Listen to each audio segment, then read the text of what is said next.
Now this one you're not going to have the y-intercept, right? Or, you could try to estimate it, but don't. So let me catch up to you guys. What is f of negative 4? 3. Yeah, because that negative 4 input, it's got a 3 output. I like it. What's f of 2? Negative 1. Yeah, for 2 input, it's got a negative 1 output. I like it. And what's f of 5?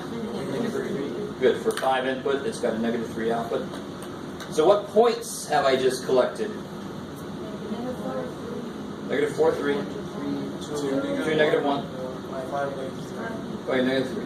So what situation am I in then for finding the slope, the equation of the line? I've got more points than I need, actually. So you can even do it visually too, but You do point slope. good. Point slope. Kick ass. How do I find the slope? You can do it 2 different ways. X. Since I have the graph, I would rather do it that way. That's easy, right? I just take a point and then say how much did it rise, which would be fall, and how much did it run. Over 4. So actually, you can do these points. That's a little easier. 2 over So it goes down 2 over 3. So my slope would be negative 2 over 3. negative 2 over 3. We can find it like from Totally.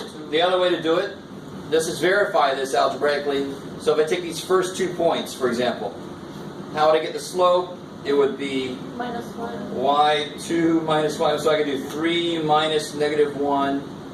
Over negative 4. Good. Over negative 4 minus 2. What's that? Sorry. Yes, sir. Never mind, I'll let you finish. 4 Okay, over negative 6. 4 over negative 6, which reduces to? 2. Just bring the negative up top, right? Same thing, negative 2/3. Yes, sir.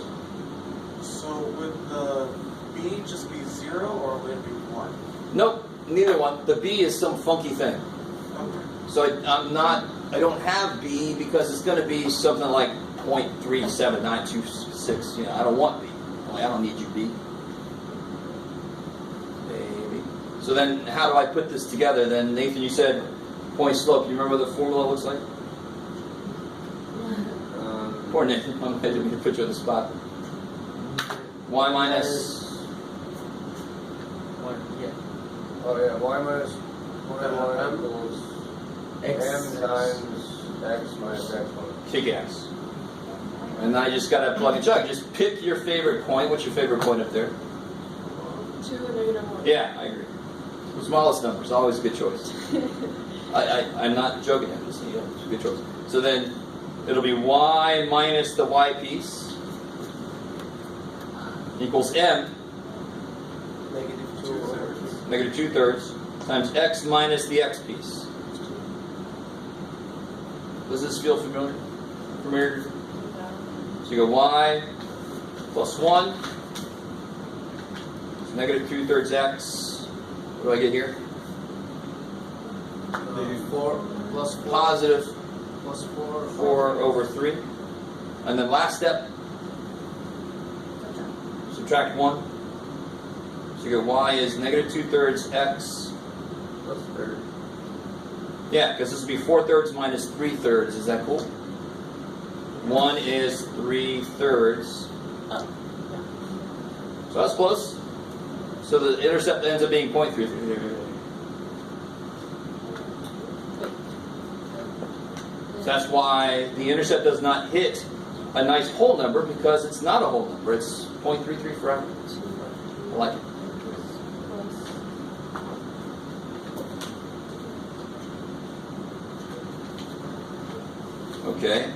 Okay. So this is a mixture of old stuff and new stuff, which is good, because the final is going to be cumulative. Any old stuff that you bring back in is good. All right. Any questions on that? What section is this? H2. Anything on that? All right. Last thing for today. I'm going to let us out nice and early. Do these. Let's do the first one together. See how this works. So multiply the input. Well, what would the input be? Normally, we use what letter? X. X. So multiply x by 2. What do you get? 2x. and then add 4. Plus 4. And call it a function, and call it done. Right? So you guys try number 2 and 3. Oops, sorry. So they give you these verbal descriptions, and you got to translate it into a mathematical function.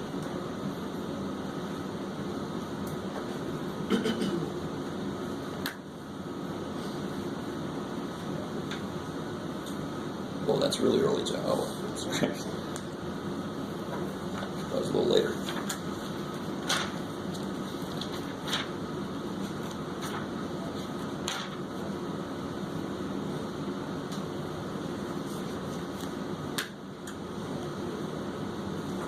I lied to you. We're going to do a little bit more. I thought it was a little later. We'll just do a little bit more, so don't freak out. Oh, I'm okay with it. That's the second lesson they taught us. It's okay to lie to yourself.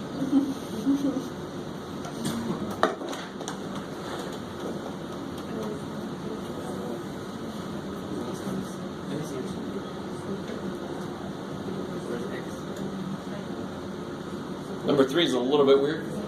No. But yeah, some of you guys realize it's either remarkably weird or it's the easiest problem on the whole page. Yeah. I like it. Some of you guys are like, yeah, it's the easiest problem. If you don't see it, it's like, that's remarkably weird. So number 2, I mean, this is nice for the moment. This is way better than word problems translating into fun. This, you just do exactly what they say to do. Take the input, Over 7. divide by 7, Minus 1. subtract 1/3, and that's my function. Done. That's nice, yes. Would you rather have written 1 over 7x or? Good, I love it. So you could also write this as 1/7 x minus 1/3, so then you can see the m. That doesn't matter. Either way. Yeah, division by 7 is the same thing as multiplication by 1/7. So those are exactly the same. But here, this is a little bit better because you can see m. I like that. This one is funny. So what's the function do? No matter what x is, the function will always give me -5. -5. No. It's not going to make the root of it -5. It's not going to make the answer -5. It's always just -5. No matter what input I pick, every input has an output of -5. So what's f of 7? -5. -5. What's f of pi? -5. What's f of -5? -5. That is, what would this look like visually? It would be a straight line at -5. Every x value goes to -5. Right? It's just a straight, constant function. Doesn't go up or down. Alright. So let me get my lie going. These kind of problems drive me a little bit crazy. And you too, I'm sure.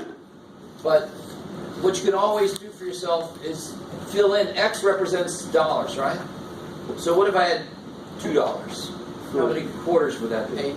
Why? Because for every dollar there's 4.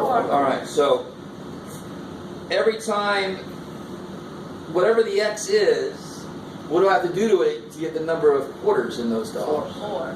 Multiply by 4.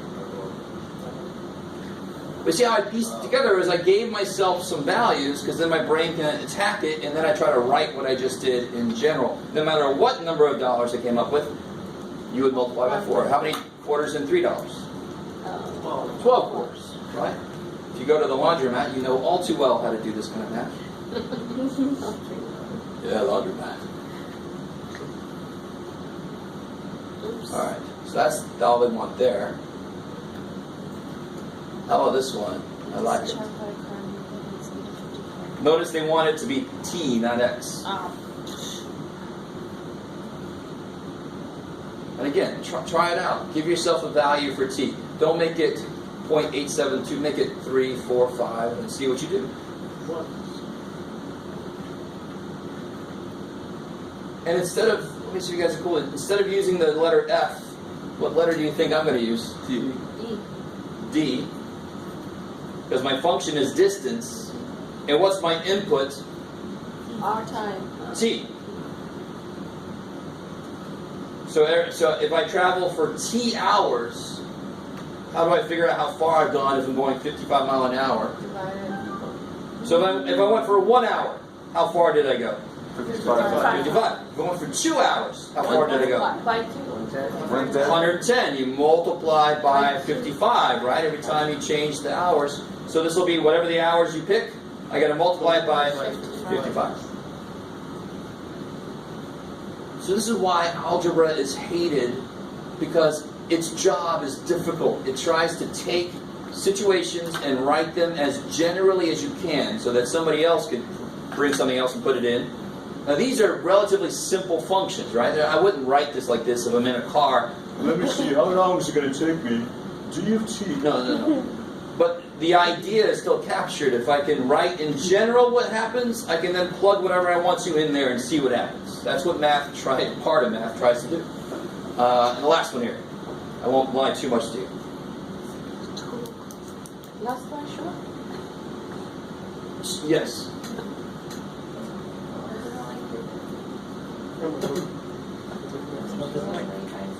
See, 50x. The annual pass is like 800. I'm gonna say 350. Yeah, good. I love it. So this one was a little evil. I want to see who caught it. So it's sort of like that -5 function we just saw. And annual pass, doesn't matter how many times you go. The annual pass, hopefully that lets you in. They're not going to say, well, it's got an annual pass, so it's only $100. What? So this function, and what can we use? Let me get you guys. C. I love it. C, if you use depth, I don't care. It's beautiful. But C of x is a little better because it's constant. And no matter how many times I go, it's going to cost me. Yeah, that's the annual pass. That's the whole purpose of it.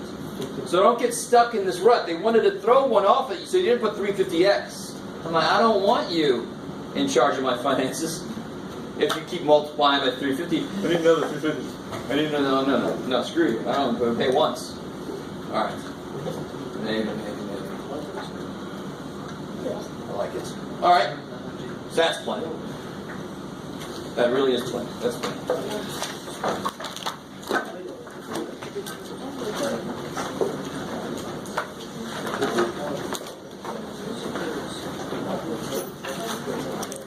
End of the year is quickly approaching. It's the end.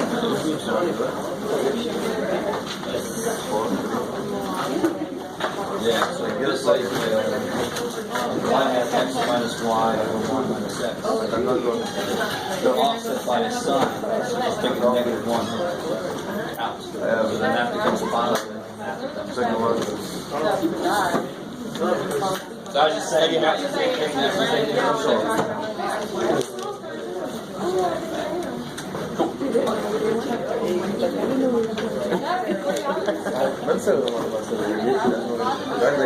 Me too.